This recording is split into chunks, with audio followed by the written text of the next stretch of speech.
And welcome back to WCCF Tech TV, everyone. It's Keith once again, and we are here at the EVGA suite taking a look at some of their new items, and that's specifically what we're taking a look at here. This is their quick disconnect setup here. So yeah, they've got their fans, the FX12 and FX14 fans, so 120mm, 140mm fan, but the real star of the show here is the quick disconnects that allows you to, they're going to sell it as like a kit, so you'll get like the CPU block and the GPU block, but the radiators as one package, and then you can later say add the hybrid kit to a GPU, or if you even already have a hybrid GPU, you can replace the block with one of these, and then you'd be able to add radiator space. If you say you have I'd say 18 core Intel and you really wanted to add extra cooling capacity to that, you can add, well, as many radiators as your case will fit and that they make.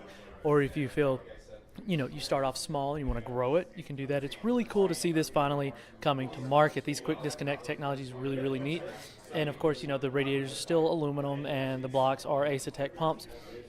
But it is neat to see them really growing on this. So there's another thing they added to these that we want to take a quick look at, and it's going to be little pieces to help guide these tubes to make them look even better. All right, so here we are over at the other pieces that I wanted to show you along with the quick disconnect systems. So this is showing their angles. Now it's not nearly as refined as a hardline tubing, but what you can see here is it allows you to control these tubes. Typically when you use like a hybrid GPU cooler, this tube would go up and it would go everywhere and you have to bend it back and tie it down with something, but this allows you to guide the tubes. And same thing for the CPU cooler, so you can able to guide it around and make it look really, really good, and at least fairly cohesive.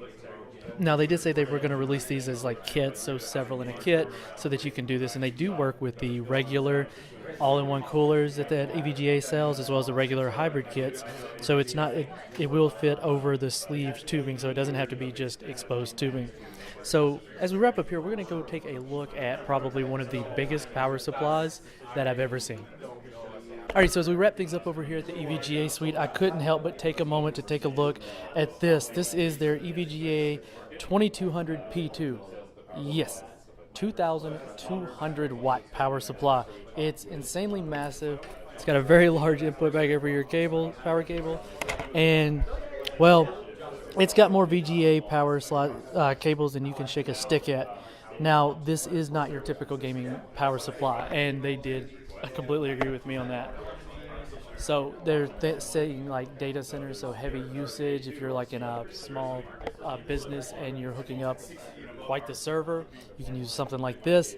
Or, well, they admitted Bitcoin mining or blockchain mining or Ethereum, whatever you want to mine with it, you can hook up, a few Bitcoin or a few graphics cards to this sucker, especially if you're mining. Now, something to keep in mind here is that it does not work on a 110 outlet. So you guys here in the US, you will have to have it changed over to a 220 amp circuit breaker, or you can unplug your dryer and just use that outlet. But thought that would be really cool. Definitely wanted to share that with you guys. So this has been Keith with WCCF Tech TV, and this is our time here at the EVGA suite, and we will catch you all in the next video.